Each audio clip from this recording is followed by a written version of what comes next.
Before we begin, thank you very much to Deathlord24 for being a patron and waiting very patiently for your thank you. And last I checked, still on the Patreon campaign. Appreciate it very, very much.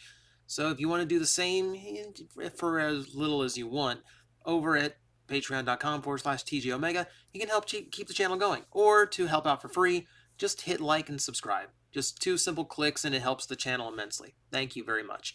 So, on this episode of the Toy Store Life, I thought I would bring you some insight about some of the weirder trade-ins that we get sometimes, and how sometimes I don't even understand the logic of it. But hey, it's what people want to do with their stuff, so who am I to say they are wrong? In this instance, um, I get trade-ins of all kinds, and most of it is what you would expect. It's the stuff that we kind of specialize in. Funko Pops and Marvel Legends and, you know, nothing terribly out of the ordinary, usually. But then we get into just random things. Someone will bring in the occasional Simpsons toy. Someone will bring in some old He-Man figures. Someone will bring in a stack of, 2010, Ninja Turtles, not even old ones, just straight up Ninja Turtles from the Nickelodeon series. Looking around now, there are some oddballs in here that I know. I've got like in-action figures from Clerks. I've got He-Man stuff from San Diego Comic-Con. I've got a big Lion-O right behind me. All these different things because half of the time, because it's always someone who just needs to get rid of stuff. Their collection is overloaded. They need to make room in their life. We solve that problem for them. At that point, it's not about the money they are getting from the trade or what they are getting in return for it from out of our stock. It is more about they have a problem and ours is the solution. In this case, though, we're going to talk about weird ones. And if we're talking weird, a lot of times especially when we first opened, trade-ins that come in are usually trading in one obsession for the new obsession. And, people go in waves like that. They'll collect something for a few years, get bored of it, sell it off, and then use it to pay for the start of another collection. Someone who's into Spider-Man, 1 year will sell it off to afford all the Batman he can find the next year. That's generally how a lot of collectors do. They constantly turn over what they are into, so they never really get bored of doing the collecting thing. And I kind of get that. I've kind of burned out a lot on Transformers and Kamen Rider and all the stuff that I used to buy in droves. And that's just how collecting goes. And that's actually kind of healthy to not fixate on one thing for too long. But what we were getting were people trading in literally hundreds of Funko Pops for Pokemon cards. Start of the year, the boom was huge, and everyone was looking to get into the Pokemon craze. And what they were doing before was, hey, we got all these Funko Pops sitting around doing nothing. They're just taking up space and collecting dust in a closet. We're going to hand them into this toy shop, and we'll just keep handing out packs of Pokemon cards until they feel like they've gotten a good deal. And that's how a lot of this Funko, inventory we have at this store, that's how it was built. It was built on people wanting to trade the old obsession for the new obsession.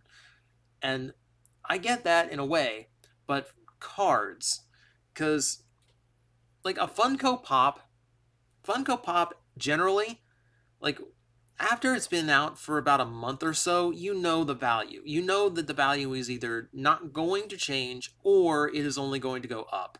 So as something of a toy investment, it's viable.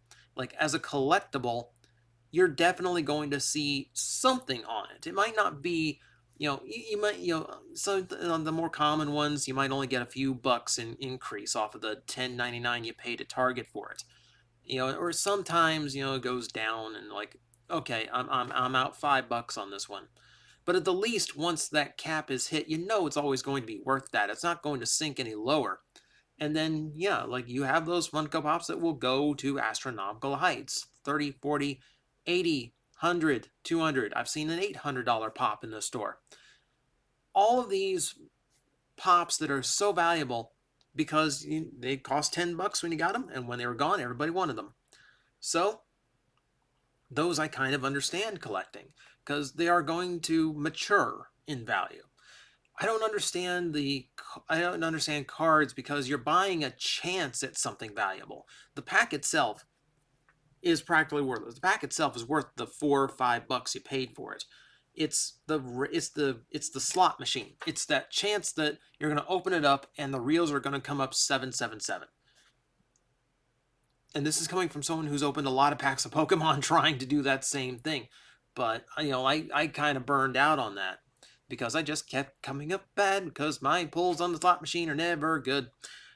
On this occasion, though, this person did not want Pokemon cards. They wanted Digimon cards because right in the middle of this card boom with Pokemon, Bandai decided to release a new iteration of the Digimon card game after, long time of just setting it aside. Completely new game, completely new rules, completely new everything. And when it first came out, had just as much hype as Pokemon. Everyone wanted to get in on the first wave. Everyone wanted the first editions.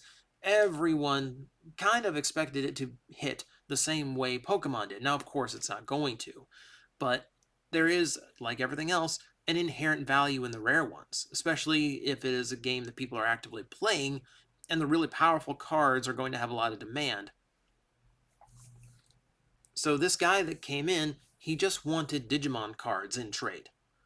And, when I'm expecting, Funko Pops, Marvel Legends, things like that, okay, fine, we deal in those, but this one wanted to trade in something weird.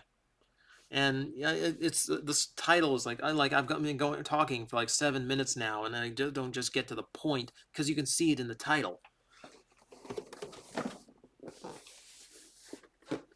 This guy brought in Gokaiger toys. Now, me, innocent little TJOmega, living in this tiny little town that I do, I never expected anyone else around here to even know what Super Sentai was, let alone be buying the Gokaiger toys I was buying when these first came out. Absolutely, that's stunning. Because when else do I get someone in here that knows all the niche, obscure stuff that I'm into?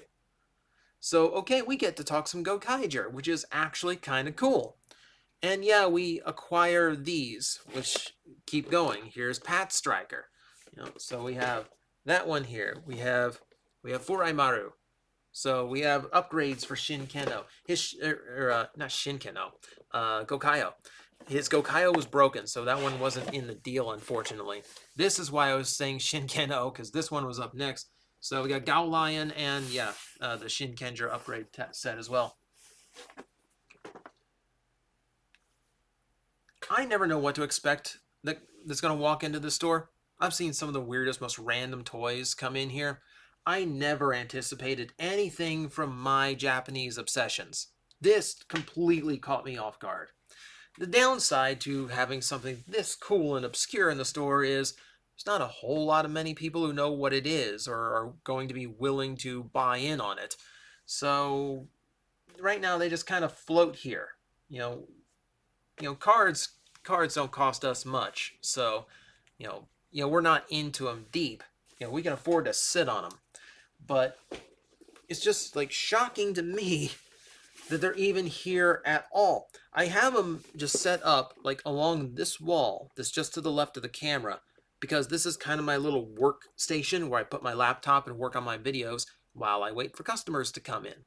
So when I'm kind of like just like hammering away at the editing machine, I have all these Gokaiger toys over beside me. I have a set of Ultraman up here too. I'm not huge on Ultraman, but it's some Japanese tokusatsu that I can kind of sit here and just admire for a little bit.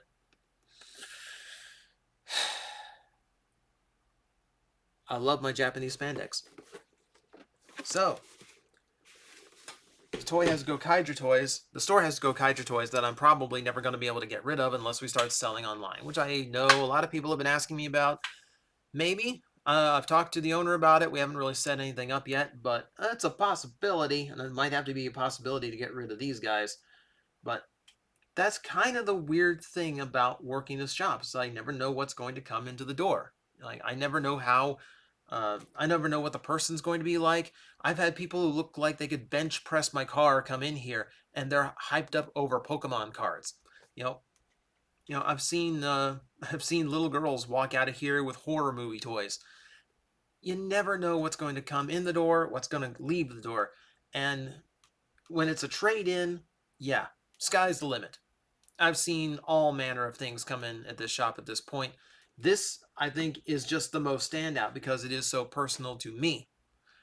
All for Digimon cards. He got every pack we had. I will say that. He completely cleared us out because, yeah, this is good stuff. Even if I can't find anyone to buy it, it's good stuff. And that's just how it goes, and if fingers crossed, someone comes in and wants it, because that's someone else who's like right up my tokusatsu alley. And if not, hey, they make for a really nice display piece, and they make for a unique thing to come in and find, aside from all just your regular Star Wars and Marvel toys. Hey, this guy at this toy store has these Japanese Power Ranger toys. Like, how often do you say that? You don't. It's the kind of talking point that I like this store to have. The kind of thing that will drive people here from farther away. Because there's some curiosities. There are some interesting things. And I think that's true of every toy store. Every one of these little ma and pa toy shops have their own unique little oddities that are always kind of there. They never really sell, but it's interesting to find them there because you don't ever see them anywhere else. So that, I think, is these Gokaiger toys for this store. At least until the day someone actually does come around and actually decides, you know what? Yeah, I'll take a dive on some Japanese Power Ranger toys. Why not? Why not? Could be fun. And who knows? We might actually, I might actually get a Gokaiger in here and actually have a set I can show off. So, that's what I got for this one. Trade-ins are weird. And I never know what people are going to trade in, but that's part of the fun. And that's what makes this store unique every time you walk into it. And that's what I love about this place, is it feels like it is constantly changing and evolving. Like a Digimon, now that I think of it. So, that is another piece of the toy store life. Let me know what you think below. And, if there's a particular topic you have always been curious about when it comes to working in a place like this, because I know some will view it as a dream job. A toy guy who works in a toy store. What could be better? Well, there could be things that are better. So ask me in the comments if there's anything you're genuinely curious about. And I will see you the next time we tell some tales from the toy shop. Guys, I am facing the most powerful enemy any YouTuber can face, the algorithm, and I need your help to defeat him. Hit the like button, hit the subscribe button, hit the notification bell, and leave a comment. Every time you do, we attack that algorithm and we drive it back until it can no longer defeat this channel. Thank you very much.